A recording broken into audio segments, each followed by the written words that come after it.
नमस्कार. चला तर मी कल्पना माझ्या यूट्यूब चॅनल तुम्हा सर्वांचं मनापासून खूप खूप स्वागत आहे. तर अगदी चटपटीत आहे आणि सर्वांना आवडणार आहे. सीझन चालू आहे तर नक्कीच हा पदार्थ तुम्ही सुद्धा ट्राय करा. सर्वांना इतका आवडेल. चला तर ह्या ठिकाणी आपण घेतलेला आहे कांदा कट करून, ककडी घेतलेली आहे थोडीशी आपण ह्या ठिकाणी लहान आकारात कट करून घेणार आहोत. अगदी हेल्दी आहे, मुलांना तर फार आवडेल. तुम्ही नक्की ट्राय करा आणि व्हिडिओ शेवटपर्यंत पहा आणि केल्यानंतर कमेंटमध्ये सांगायला विसरू नका की तुम्ही हा व्हिडिओ कुठल्या भागातून पाहतात. चला तर बोलता बोलता ह्या ठिकाणी तर ककडी तर मस्त कट करून झालेली आहे. आता इथे काकडी आणि आपण कांदा तर कट करून घेतलेला आहे. आता पुढे लागणार आहे आपल्याला कोथिंबीर. तर ह्या ठिकाणी मी कोथिंबीर घेतलेली आहे. कोथिंबीर जी आहे ती आपल्याला लहान आकारात कट करून घ्यायचं आणि सर्व जिन्नस जे आहेत आपण साईडला कट करून ठेवणार आहोत. तर तुम्हाला आणखीन ह्यात कुठल्या भाज्या ॲड करायचं तर मी करू शकता. तर ह्या ठिकाणी इतकंच घेतलेलं आहे. कोथिंबीर तर आता कट करून झाले. प्लेटमध्ये काढून आपण आता हे सगळं साईडला ठेवून देऊ आता. तर इथं घेतलेलं आहे आपण म्हणजे साल काढून स्वीट कॉर्न घेतलेला आहे आणि आपण हे असंच सोलून घेणार आहोत किंवा तुम्ही असंच उकळायला ठेवून सोललं तरीसुद्धा चालते. पण अगदी कमी क्वांटिटीमध्ये असल्यामुळं आपण पटकन सोलून घेऊन आपण हे स्टीम करून घेऊ शकतो. तर इथं पटकन आता मी काय करणार आहे, पूर्ण जे सोले आहे त्याचे काढून घेणार आहे आता. तर पाहू शकता ह्या ठिकाणी इतके आपण ह्या ठिकाणी काढून घेतलेले आहेत. एक जर साईड आपण एक लाईन जर सुरुवातीला काढून घेतली तर दुसरी साईड अशा पद्धतीने काढतो खूप लवकर निघतात. तुम्ही नक्की ट्राय करा. ही पद्धत अगदी सोपी आहे आणि खूप लवकर आपण एक स्वीट कॉर्न सोलू शकतो. तर इतके आपण ह्या ठिकाणी स्वीट कॉर्न एक कंसाचे आपण सोलून घेतलेले आहेत. तर ह्या ठिकाणी एक छोटं भांडं घ्यायचं, त्यामध्ये आता हे सुरुवातीला आपल्याला टाकून घ्यायचे आणि टाकल्यानंतर आता ह्यामध्ये काय करायचं, आपण पाणी टाकून घेणार आहोत किंवा तुम्ही कुकरला लावलं एक शिट्टी करून घेतलं तरीसुद्धा चालते. अगदी कमी क्वांटिटी आहे, छोटंच भांडं घेतलेलं आहे आणि स्टीम करायला ठेवलेलं आहे. चला तर झाकण ठेवू, लवकर उकडले जातील. तर छान उकळी आलेली आहे, मस्त मऊसर झालेले आहेत, घरभर वास पसरलेला आहे. नक्की ट्राय करा. तर इथं आपण उकडून घेतलेले असल्यामुळे आता बंद करायचं आहे गॅस. आता गॅसवरती पॅन ठेवायचं आहे. त्यामध्ये 1 चमच्यापेक्षा सुद्धा कमी आपण ह्या ठिकाणी तेल टाकलं. जास्त तेलाचा वापर करायचा नाही. वेट लॉससाठी सुद्धा तुम्ही हा पदार्थ नक्की ट्राय करू शकता. तर इथं तेल टाकून घेतलेलं आहे. तेल थोडंसं गरम झालं की 1 चमचा जिरे टाकायचे. थोडीशी आपण मोहरी टाकून घेतलेली आहे. जिरे मोहरी छान तडतडली की त्यामध्ये आपण जे स्टीम करून घेतलेले स्वीट कॉर्न आहेत ते टाकलेले आहेत.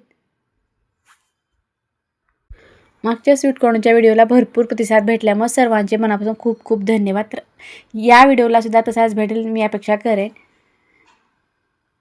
तर इथं आपण आता थोडंसं मिक्स करून घेतलेलं आहे आणि परतून घेतलेलं आहे. आता यामध्ये आता आपल्याला थोडेसे लाल तिखट मीठ टाकून घ्यायचं आहे. तर थोडंसं मी या ठिकाणी लाल तिखट टाकलेलं आहे, थोडीशी हळद टाकलेली आहे, थोडासा मसाला टाकून घ्यायचा. तुम्हाला जे मसाले आवडतात ते तुम्ही ह्या ठिकाणी टाकू शकता.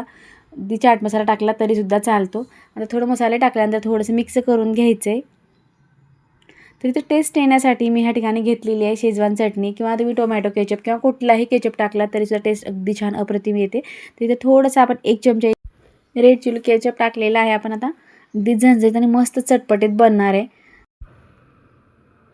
आता आपण मीठ टाकले नाही त्यामुळे आपण थोडंसं ह्या ठिकाणी मीठ टाकून घेणार आहोत किंवा तुम्ही हिरवी मिरची कट करून टाकली तरीसुद्धा चालते. अगदी छान टेस्ट येते. तर ह्या ठिकाणी आपण लाल तिखट वापरलेलं आहे. तर इथे काय माझ्याकडे थोडेसे सोले आहेत जे उकळून ठेवलेले आहेत. मागच्या रेसिपीसाठी मी उकळलेलं होतं, त्यामधले शिल्लक राहिले होते म्हणून मी टाकले. ऑप्शनल आहे, नाही टाकलं तरीसुद्धा चालते. तर इथे आता आपल्याला ते मिक्स करून घ्यायचे.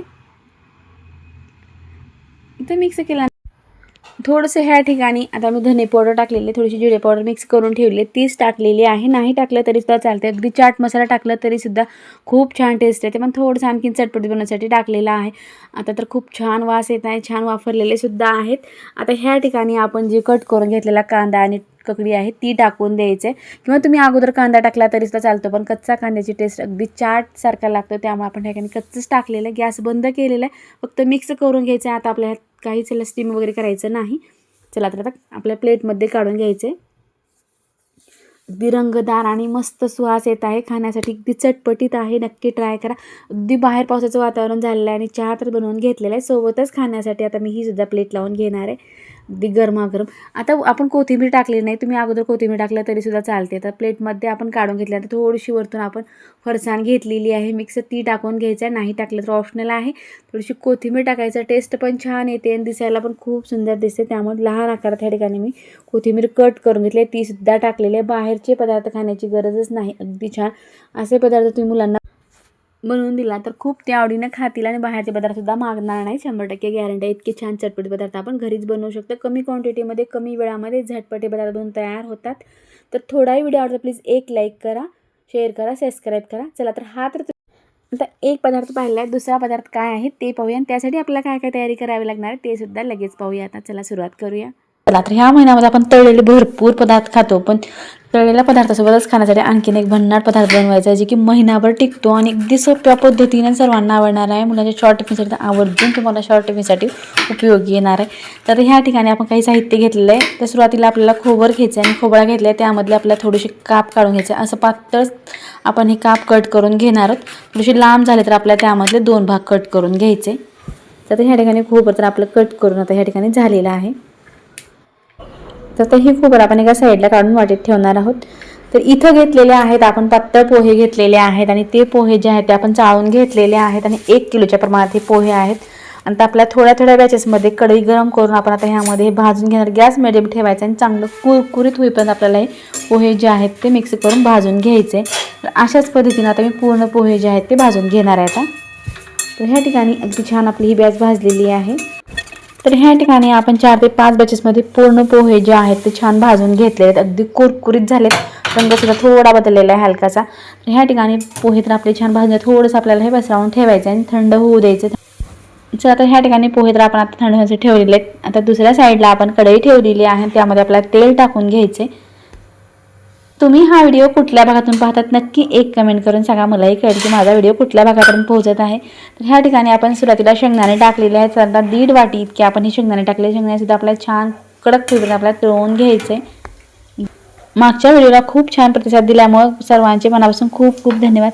तर ह्या ठिकाणी शेंगदाणे तर आपले छान तळले ते आता ह्या ठिकाणी आपण एक झारा घेतलेला आहे आणि त्या झाऱ्यामध्ये आपल्याला हे टाकून द्यायचं आहे. चाळणीचा झारा घेतला आहे. आता सुरुवातीला आपण त्यामध्येच हे टाकून देणार आहोत.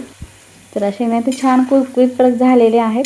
आता त्यानंतर आपण जे पोहे आपण भाजून घेतले त्याच पोह्यावरती आपल्याला हे शेंगदाणे जे आहे ते टाकून द्यायचे. तर इथं आपण शेंगदाणे ते छान तळून घेतलेले. त्यानंतर आपल्याला टाकायचे फुटाणे. फुटाणे म्हणजेच आमच्याकडे डाळवं सुद्धा म्हणतात. तर ह्या ठिकाणी आपण डाळवं टाकून घेतलेले आहेत आणि ते सुद्धा आपल्याला छान तळून घ्यायचे. तर 2 मिनिटाकरता आपण हे तळून घेतलेले. तळल्यानंतर आपण हे सुद्धा आता पोह्यावरतीच टाकून देणार आहोत.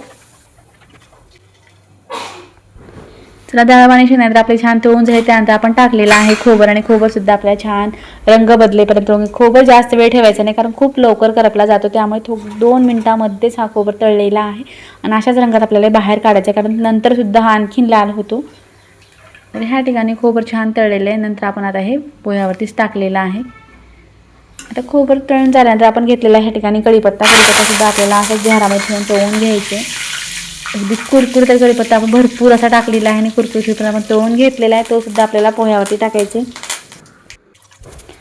तर त्यानंतर ह्या ठिकाणी मी सुक्या वाळलेल्या लाल मिरच्या घेतल्या त्या आपल्या तळून घ्यायचे. अगदी छान दिसतात आणि टेस्ट पण खूप छान आहे. नक्की टाका. तर इथं आपल्या मिरच्या छान तळलेल्या आहेत त्या सुद्धा आपल्याला पोह्यावरती आता टाकायचे. आता लाल मिरच्या तळून झाले की आपण ह्या ठिकाणी घेतलेले आहेत काही हिरव्या मिरच्या कट करून घेतलेल्या आहेत त्या आपण आता तेलात टाकलेल्या आहेत. त्या सुद्धा आपल्या तळून घ्यायचे.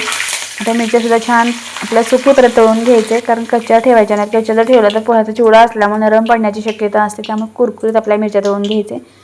इथे मिरच्या सुद्धा आपल्या छान तळून झालेल्या आहेत. त्यानंतर तर आपण इथे घेतलेला आहे लसूण ठेचून घेतलेला आहे आणि तो आपल्याला तळून घ्यायचा. ते झारामध्ये तर थांबणार नाही. थोडाफार जर लहान कण असेल तर तेलामध्ये विरघळतात. काही फरक पडणार नाही कारण जे शिल्लक राहिलेलं तेल आहे ते आपण फोडणीसाठीच वापरणार आहोत. तर जितका वर येईल तितका आपण लसूण आता पोह्यावरती टाकून द्यायचे.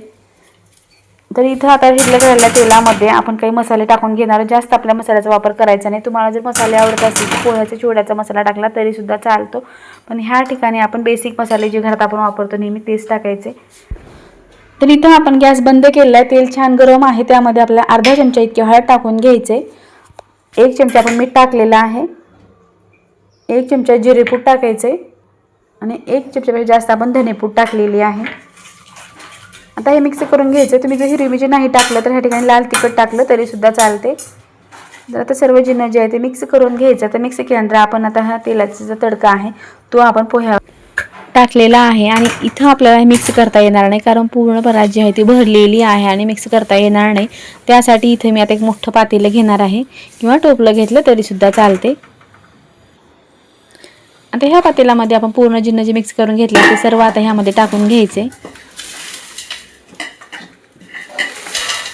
आता टाकल्यानंतर आपल्याला पूर्ण पोह्यांना मसाला लागला जाईल अशा पद्धतीनं चांगलं मिक्स करून घेणार किंवा हातानं मिक्स केलं तरीसुद्धा चालते. अगदी रंगदार आणि मस्त कुरकुरीत आपल्या ह्या ठिकाणी पोह्याचा चिवडा बनून तयार होणार आहे. तर तुम्ही हा पोह्याचा चिवडा कसं बनवता ते सुद्धा नक्की कमेंट करून सांगा, किंवा आणखीन कुठल्या पद्धतीने बनवता येतं ते सुद्धा सांगितलं तर नंतर मी वेळेस जेव्हा बनवते तेव्हा त्याच पद्धतीने बनवून पाहीन.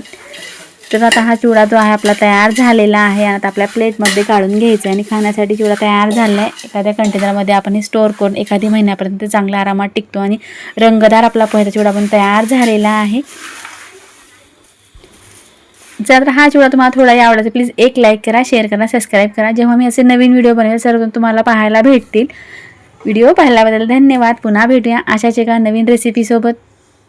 चला तर आता आपण चिवडा तर पाहिलेला आहे, तर त्यासोबत खाण्यासाठी आणखीन एक पोटभरीचा नाश्ता आपल्याला पाहायचा आहे. चिवडा तर 1 महिन्यासाठी टिकतो, पण आता 5 मिनिटात संपवणारा नाश्ता आपल्याला लगेच बनवायचा आहे. त्यासाठी आपल्याला काय साहित्य लागलं आहे ते पाहायचं आहे. आता इथं आपण 1 वाटी आपण इतका रवा घेतलेला आहे. लहान आकारातलाच रवा घेतला, मोठा आकारातला घेतला तरीसुद्धा चालतो. अगदी सोप्या पद्धतीनं आणि सर्वांना आवडणारा नाश्ता आहे. तुम्ही सुद्धा रोज बनवत असाल, पण अगदी छान पटकन कसं बनवायचं ते तुम्हाला सांगते. तर ह्या ठिकाणी आपण रवा भाजून घेतलेला आहे. रवा चांगला आपला गरम झालेला आहे आणि आपला थोडासा वास येईपर्यंत खमंग आपल्याला हा रवा भाजून घ्यायचा आहे. तर चला इथं रवा तर आपला भाजून झालेला आहे. आपल्या प्लेटमध्ये आता ते काढून घ्यायचं आहे. तर ह्या ठिकाणी प्लेटमध्ये आपण रवा काढून घेतलेला आहे. तर अशा पद्धतीने आपण इथं पाहू शकता. ह्या ठिकाणी कांदा कट करून घेतला, हिरवी मिरची घेतली, चणा डाळ घेतलेली, कोथिंबीर घेतली, कढीपत्ता घेतलेला आणि उडद डाळ घेतलेली. त्याच कढईमध्ये आपल्याला 4 ते 5 चमचे इतकं तेल टाकून घ्यायचे. तेल छान गरम झालं की त्यामध्ये 1 चमचा मोहरी टाकलेली आहे, 1 चमचा जिरे टाकून घ्यायचे.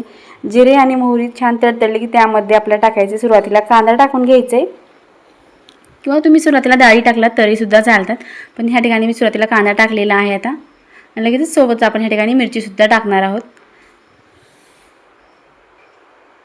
थोडंसं आपल्याला ह्या ठिकाणी मिक्स करून घ्यायचं आहे, जे परतून घ्यायचं आणि कांदा चांगला मऊ होईल असं आपण ह्या ठिकाणी परतून घेतलेलं आहे. तर ह्या ठिकाणी कांदा थोडासा मऊसर झाला की ह्यामध्ये आपण घेतलेले आहेत चणा डाळ आणि उडद डाळ घेतलेली आणि ती आपण आता ह्यात टाकलेली आहे आणि मिक्स करून घ्यायचे. एका साईडला आपण थोडा कांदा कढीला केलेला आहे, फक्त तेलामध्ये आपण ह्या ठिकाणी सुरुवातीला टाकलेला आहे, कारण की डाळी आपल्या तेलामध्ये छान तळल्या की छान खमंग लागतात खाण्यासाठी, त्यामुळे थोडंसं तेलातच आपल्याला साईडला टाकायचे. तर दोन्ही साईडनं आपण आता मिक्स करून घेतलेला आहे. डाळीसुद्धा आपल्या छान तळल्या आणि कांदासुद्धा मऊसर झाला आहे, मिक्स केलेला आहे आता. तर ह्या ठिकाणी कांदा आणि छान आपलं डाळी तळलं की यामध्ये आपल्याला टाकायचं आहे. चला तर तुम्ही हा व्हिडिओ कुठल्या भागातून पाहतात नक्की एक कमेंट करून सांगा, मलाही कळेल की माझा व्हिडिओ कुठल्या भागापर्यंत पोहोचत आहे. तर ह्या ठिकाणी आपण कांदा छान मऊसर झाला की त्यामध्ये आपण टाकून घेतलेलं आहे पाणी किती टाकायचं म्हणजे ज्या वाटीनं आपण रवा घेतलेला आहे त्याच वाटीनं आपण 1.5 वाटी इतकं म्हणजे 1.5 गंज मी ह्या ठिकाणी पाणी टाकलेलं आहे. तिथं आपल्याला मीठ टाकून घ्यायचं आणि चांगली उकळी आले की आता ह्यामध्ये आपल्याला टाकायचे भाजून घेतलेला रवा आणि ढवळत राहायचे, गुठळ्या होऊ द्यायच्या नाहीत. तर ह्या ठिकाणी आपण हलवत रवा टाकून घेतलेला आहे आणि पटकन आळून घेतो आणि खूप छान ह्या ठिकाणी आपला उपमा तयार होणार आहे. अगदी छान सकाळच्या घाई गडबडीमध्ये पटकन बनवलेला हा नाश्ता आहे. जर तुम्ही हा उपमा कसा बनवता नक्की एक कमेंट करून सांगा, किंवा थोडाही हा नाश्ता तुम्हाला आवडला असेल ते सुद्धा नक्की कमेंट करून सांगा. आणि तुम्हाला आणखीन कुठले नाश्ते पाहायचे असेल ते सुद्धा एक कमेंट करा, लाईक करा, शेअर करा, सबस्क्राईब करा. जेव्हा मी असे नवीन व्हिडिओ बनवेल सगळं तुम्हाला पाहायला भेटतील. चला तर बोलता उपमा छान मऊसर तयार झालेला आहे. 1-2 मिनिट असंच मिक्स करून घेऊन आपल्याला थोडंसं झाकणसुद्धा ठेवायचं. झाकण ठेवल्यामुळे काय होतं, छान उपमा जो आहे तो छान मऊसर होतो. आणि त्या अगोदर आपण ह्या ठिकाणी कोथिंबीर कट करून घेतली ती सुद्धा टाकलेली आहे, किंवा तुम्ही नंतर प्लेटमध्ये टाकला तरीसुद्धा चालते.